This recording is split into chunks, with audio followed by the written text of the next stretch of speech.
Hola a todos, bienvenidos a número 27.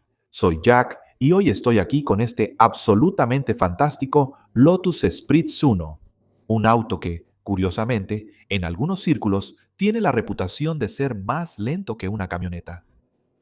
Así que hoy les voy a hablar de tres cosas. Primero que nada, algunos de los dispositivos que la versión de James Bond de este auto tenía y los secretos de cómo los hicieron realidad para la película.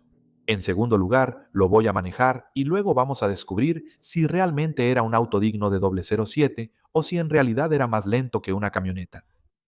Y por último, hay una historia increíble sobre cómo el dueño actual consiguió este auto completamente gratis.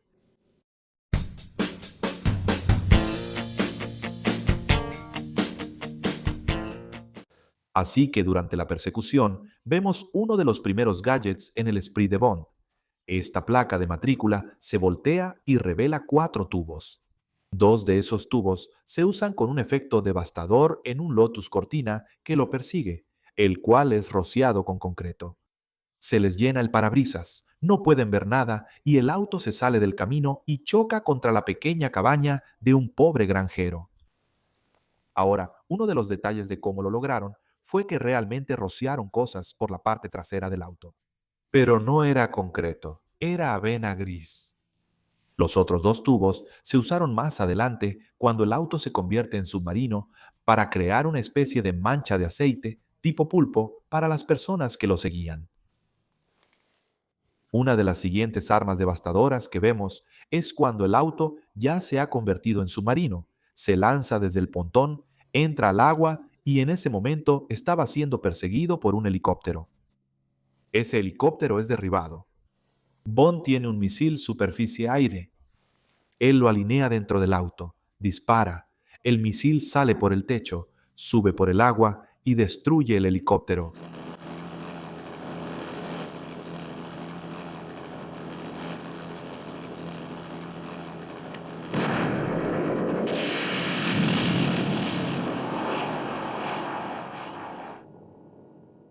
Así que ahora tengo que admitir que, cuando vi eso, realmente pensé que habían explotado un helicóptero de verdad porque se ve bastante convincente, y en ese entonces, obviamente, no tenían CGI, ni computadoras, ni nada por el estilo. Pero uno de los pequeños secretos de eso es que cortaron de manera bastante inteligente en la película, si te fijas, en los pequeños cortes que hacen. Y cuando cortan a la última toma, donde explota, es un helicóptero de control remoto, a escala 1:5. Pero quizás el truco más impresionante de todos es cuando el Esprit se convierte en un submarino. Ahora realmente hicieron un par de prototipos que eran submarinos funcionales. Fueron hechos por una compañía en Los Ángeles, pero esos autos no eran del todo estancos. Así que lo que viste en pantalla era un auto en el que esas barras de refuerzo estaban ahí para ocultar quién estaba adentro, porque quienes estaban adentro eran dos buzos, con trajes de neopreno completos, equipo de respiración y todo lo demás. Por eso también en la película ves muchas burbujas saliendo del auto. Básicamente son de los buzos. Ahora, en esa filmación también usaron algunos modelos a escala. Uno de ellos lo ves, por ejemplo, cuando el auto es lanzado desde el pontón. Ese es un auto sin motor. Básicamente es una carcasa que es lanzada a 60 millas por hora desde el pontón, cae al agua y luego la siguiente toma del auto bajo el agua es la de un modelo cayendo al agua. Ahora, por continuidad, todas las tomas con los modelos también tenían que tener burbujas, y para recrear eso, pusieron unas tabletas de Alka-Seltzer en todos esos modelos. Y la escena donde el auto sale de la playa, de hecho, enterraron un cable debajo de la playa y ese cable jalaba el auto de manera invisible desde atrás. Una última cosa sobre esto, que es bastante interesante, es que creo que había dos modelos totalmente funcionales sumergibles del Esprit. Uno fue comprado en 2012 por Elon Musk en una subasta por unos 200 o 300 mil dólares, y ese se había perdido. Así que había sido guardado en Estados Unidos en una unidad de almacenamiento, con el alquiler pagado por 10 años. Cuando esos 10 años se acabaron, eventualmente fue subastado y alguien lo compró por 100 dólares sin verlo. No sabían qué había en la unidad de almacenamiento. Pero basta de los aparatos y vamos a dar una vuelta.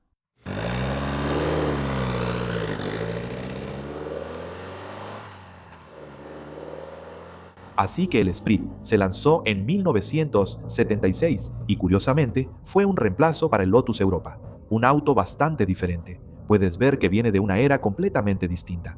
Giorgetto lo diseñó y se ve absolutamente increíble. Responde a su estilo origami y realmente es algo que luce impresionante. Creo que es un diseño realmente fundamental. Una de las cosas por las que fueron algo criticados fue por tener poca potencia. Tiene el motor Lotus Twin Cam, que mucha gente piensa que proviene de Ford, pero en realidad no es así. Es un diseño propio de Lotus. Es un buen motor pequeño. En este auto entregaba 160 caballos de fuerza en Europa y 140 en la versión para emisiones de Estados Unidos. Y el auto pesa poco menos de 1000 kilos, así que no está nada mal. Pero supongo que cuando lo comparas con lo que autos similares hacían en ese tiempo, por ejemplo, un 3.8 se suponía que tenía 250 caballos de fuerza, aunque en realidad no los tenía, pero se suponía que sí. Tenía quizá 220, 230. Entonces puedes ver por qué algunas personas podrían haber dicho que esto tenía poca potencia. De 0 a 60, oficialmente, era 6.8 segundos, creo, o 6.5 segundos. Velocidad máxima, 138 millas por hora. En realidad, de 0 a 60 era 8 segundos. Y la velocidad máxima era de 120 y algo, 124, 125 millas por hora. Así que, siguiendo la tradición de Ferrari, creo que también hubo un poco de faroleo por parte de Lotus. Pero se supone que estos S1 son autos con un manejo increíble. Entonces, ¿fue un auto digno de Bond? Bueno, en la persecución tenemos, antes que nada, una Kawasaki 900 que está persiguiendo a este, y esa habría sido mucho más rápida, pero estaba limitada por un sidecar. Te voy a contar algo interesante sobre ese sidecar también. Al final, se suelta como una especie de misil que persigue a Bond. Ese sidecar en la película, la forma en que lo hicieron, tenía un conductor dentro del propio sidecar. Él presionaba un botón adentro, él estaba reclinado y la parte delantera era translúcida, pero con un tono negro ahumado, así que no podías verlo. Pero había alguien ahí dentro y eso solo alcanzaba 20 millas por hora cuando lo soltaban, así que lo aceleraron para la película. Pero de todos modos, ese tipo de moto habría sido mucho más rápida, pero probablemente no tan buena en las curvas y al frenar. Y una de las otras cosas interesantes es que el piloto de pruebas que se suponía debía conducir este auto lo encontró demasiado difícil, tenía demasiado agarre, así que no pudo conseguir el tipo de escenas que necesitaban para una película de Bond.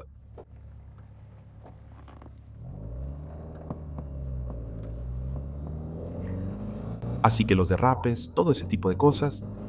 Ahora, Robert Becker, creo que era él, quien era el técnico conductor de Lotus que entregó este auto, lo intentó. En un momento, se suponía que debía ayudar al conductor de acrobacias a acostumbrarse al auto. Lo intentó y era tan bueno que al final, él fue quien terminó haciendo todas las escenas. Pero es bastante revelador que tenía tanto agarre y manejaba tan bien que el conductor de acrobacias no pudo lograr que hiciera lo que los estudios de cine esperaban al principio. Se supone que estos S1 son los mejores para conducir de todos los Esprit. Definitivamente tienen la menor potencia, pero se supone que son los más agradables de manejar. Yo tuve un turbo, un 1984, un S3. Y aunque hay algunas similitudes con este, sí se siente muy diferente. La dirección es mucho más delicada, mucho más ligera, con más tacto, y es un auto más neutral, más natural para manejar que mi turbo. Y es algo bastante agradable. Me recuerda un poco a la Europa, que creo que verán en unos días. Tienen que ver ese auto. Fue un auto increíble de manejar, y este es un poco parecido, solo que se siente un poco más grande. Realmente puedes sentir la configuración de motor central en la forma en que gira. Y la suspensión, fiel al estilo de Lotus, funciona realmente bien en estos caminos. Pero ciertamente no se siente como un auto muy rápido. La caja de cambios. Citroën que tenemos aquí es la misma caja de cambios que tenía en mi S3. A algunas personas no les gustan. Yo creo que son fantásticas. Es una caja de cambios bastante pesada, pero es bastante precisa. Tienes que saber dónde están las marchas. Pero una vez que lo sabes, tiene una sensación mecánica agradable. Siempre me encantó en mi EC3. Y en este, por alguna razón, tal vez el auto tiene más millas, 80.000 en el odómetro. Se siente un poco más suelta, no de una mala manera. Simplemente es un poco más suelta, más agradable, más ligera, muy agradable. Puedes sentir el motor de doble árbol de levas ronroneando detrás de ti. Y quizás no sea tan refinado o tan exótico como un V8, pero sigue siendo un motorcito agradable. De nuevo, este auto va flotando por la carretera. Es una maravilla.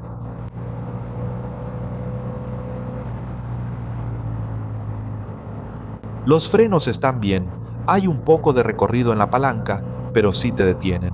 Obviamente, hoy no estoy yendo a velocidades locas, pero parecen funcionar bien. Hay un poco de tacto.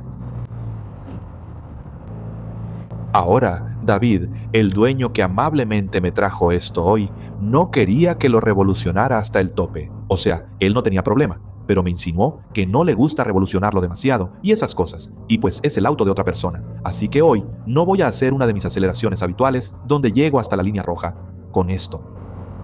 Pero puedes notar que no hay mucha potencia ahí. De verdad no la hay. No se siente como un auto muy rápido. Lo compensa con el manejo, eso sí. Es muy neutro. Absolutamente encantador. Tan neutro, tan ligero, tan bien equilibrado. Como la mayoría de los Lotus, para ser justos. Así que, bueno, puede que no tenga una cantidad masiva de potencia, pero al menos tiene muy buena respuesta. Es muy difícil de emular hoy en día con los aceleradores electrónicos y todo lo demás, pero sientes una conexión física con ese motor. Cada pequeño milímetro de recorrido en el acelerador, además es un acelerador bastante suave. Va directo, responde directamente al motor.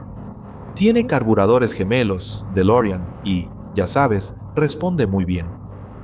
Ahora, cuando Bond está siendo perseguido, lo persigue un Cortina, y revisé eso porque pensé, ya sabes, realmente esto puede ser más lento que una camioneta. Así que el Cortina, en ese entonces, habría sido al menos de 2 litros, o la versión más alta, el 2.2 Beto 6. El 2.2 6 solo tenía 105 caballos de fuerza, pesaba más o menos lo mismo que este, quizá un poco más. Así que definitivamente habría sido un auto mucho más lento, fuera cual fuera.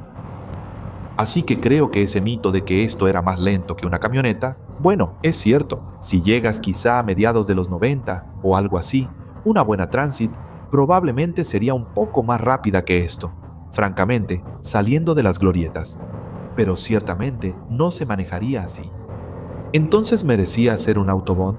Absolutamente merecía ser un auto Bond. Es otro Lotus que es absolutamente fantástico de manejar y que es más que la suma de sus partes. Esto funciona, a diferencia de la Europa, de hecho se siente muy bien integrado. Todos los controles funcionan muy bien, el clutch es ligero, el acelerador es ligero. La caja de cambios tiene un poco más de peso, pero todo funciona en sincronía. Ahora, hay otras cosas interesantes sobre este auto. En un momento te contaré cómo el dueño lo consiguió gratis, pero antes de eso, realmente me gusta el hecho de que lo ha mantenido completamente original. Ahora, eso significa que hay señales evidentes de desgaste aquí. Los asientos están bastante gastados, algunas de las telas están desgastadas. Pero realmente sientes que estás en el original, como en uno de los Esprit originales.